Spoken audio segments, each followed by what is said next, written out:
All right, everybody, welcome to Knowledge 10, A New Nation. This is Lesson 1. It's called The New World. Now, first of all, you know that the United States did not always exist, right? It was made up of different states like New York and Vermont and Pennsylvania and places like that. For the next several days, you're going to be learning about some of the important events and people that are responsible for the creation of our great country, the United States of America. Now, if I showed you a map of the world, you should probably be able to find the United States by now. If not, you can always go to earth.google.com and you'll have Google Earth there on your Chromebook, and you can find the United States for yourself. Anyhow, we're going to get right into the first story, and I want you to ask yourself, how did the first colonies get there?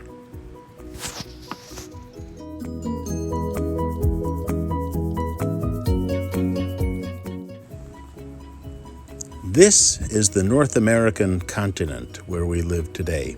The part colored red is the United States. Many hundreds of years ago, life in North America was very different from what it is today.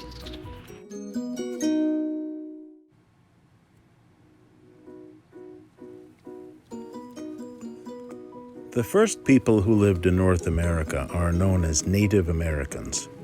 The Native Americans lived in groups called tribes in different regions of North America.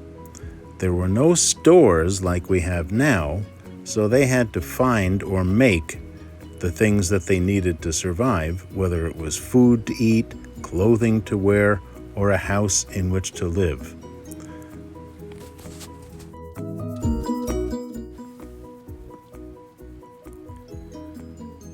And then, 500 years ago, a European explorer by the name of Christopher Columbus sailed and reached North America. But that was not where he actually planned to go. He actually was intending on going to China. He thought that he could find a quicker way by sailing in a different direction from the direction that other sailors had sailed in. Christopher Columbus bumped into a giant continent that he didn't know existed, but he swore that he was in China. Well, he went to his death believing that he had actually found China, which is why he figured he might not be in China, but at least I'm in India, which is why he called the Native Americans that he found Indians. He thought he was in India, or at least near it.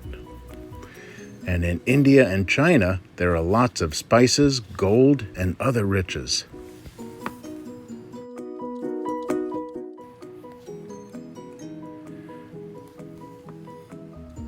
But in 1492, when Columbus actually reached land after he sailed the ocean blue, 1492, Columbus sailed the ocean blue, he and his crew did not arrive in India or China. They instead landed in North America, where they met native people who lived there.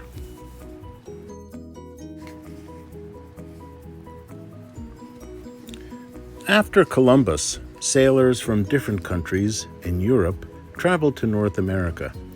Portugal, the Dutch Republic, which we now call the Netherlands, Spain, France, and England all sent explorers to North America, continuing to hope to find riches and goods that they might bring back to trade and sell in Europe. Everyone was interested in this new world. They called it the New World because it was new to them. Of course, it was the old world to the people who lived there.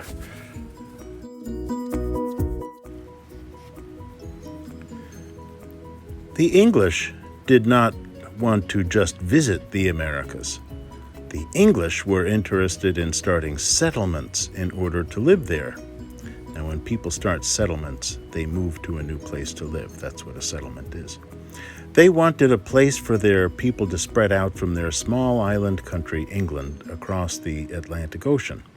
You might remember that the English pilgrims landed at Plymouth Rock in the 1600s, about 100 years after Columbus. The pilgrims had great difficulty adjusting to their new life in the New World because the New World was very different from the city life that they knew in Europe.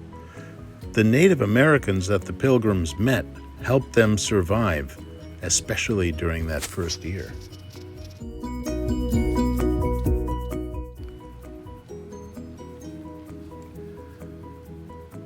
The Pilgrims were not the only English people to start settlements in North America.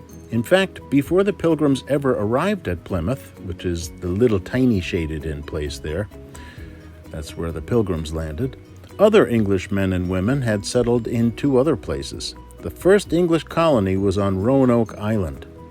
That's, if you look at your map, that is the where the big dark space is, the lower part of that. You'll see a little island off the coast there. That's Roanoke Island. Followed by a colony at Jamestown, and that's in the upper part of that bigger dark space. That's Virginia. A colony is a place that is ruled by a faraway country. So, the English men and women who moved to and settled Roanoke Island and Jamestown, they did not make their own rules or laws. Instead, the English king and government ruled the colonies.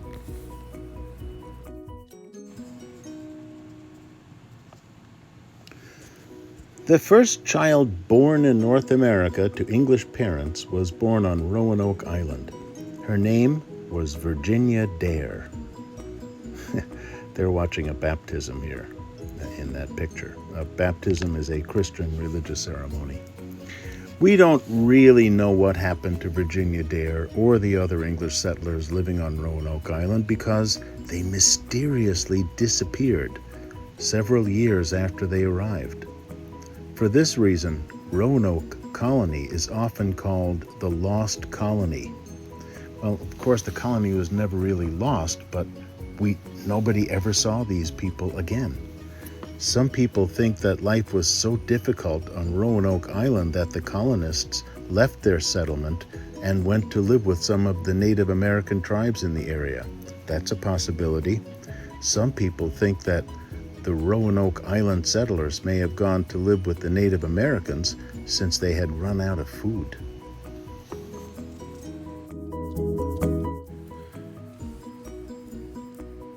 It was another 20 years after the Roanoke colony before the English tried to settle again in North America.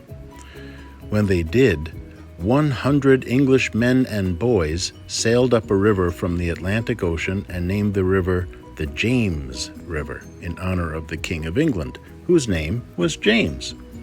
This settlement they founded, or started, was called Jamestown. Like the other English settlers, the people who came to Jamestown met the Native Americans who were already living in this area. The English wanted to trade goods with them and were especially interested in getting the Native Americans' beaver and deer skins to send back to England, where they could sell them, that is, the English settlers could sell them, for a high price.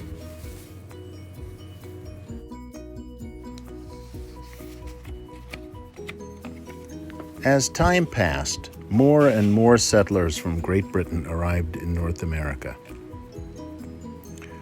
All up and down the east coast of North America, they formed more and more colonies where they started new lives for themselves. By 1732, there were 13 British colonies in North America. There was Massachusetts, New Hampshire, Rhode Island, Connecticut, New York, New Jersey, Pennsylvania, Delaware, Maryland, Virginia, North Carolina, South Carolina, and Georgia. Now, the people who lived in those 13 colonies, they were ruled and controlled by the king and government of Britain.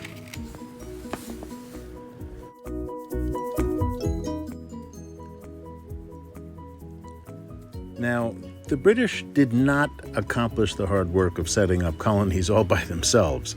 They especially needed lots of helpers to clear and farm the land. First, they encouraged indentured servants, that is, people who had to do work for someone, to come work in America.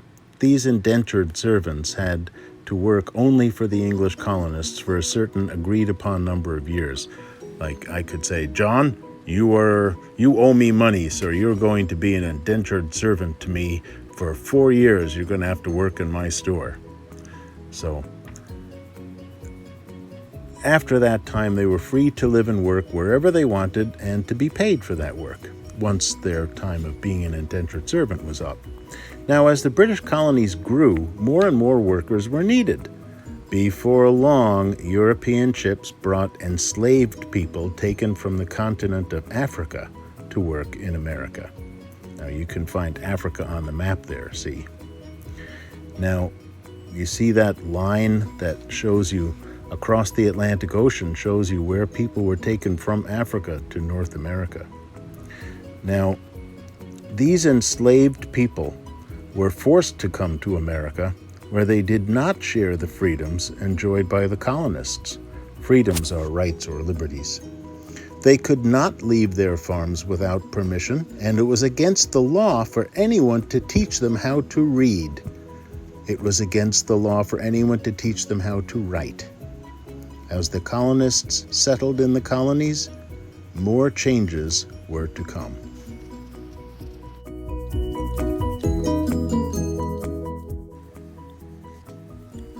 Yeah, that's some story, huh?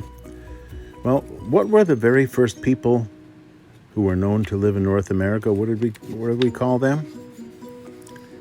Native Americans or Indians. Indians is what Christopher Columbus called them. And why is Roanoke Island called the Lost Colony?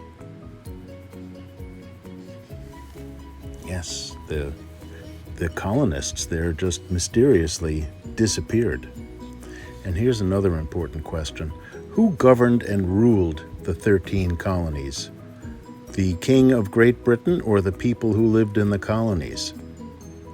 Oh, for sure, the King of Great Britain. The people who lived in the colonies, they did not make their own laws. They had to wait until laws came from all the way across the Atlantic Ocean, which, as you can imagine, took a long time. Now, in the read aloud you heard, the English were interested in starting settlements in order to live in America. Say that word, settlements.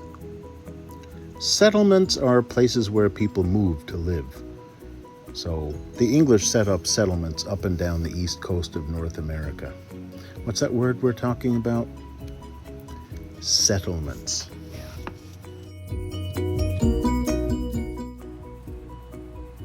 And that's it for lesson 1.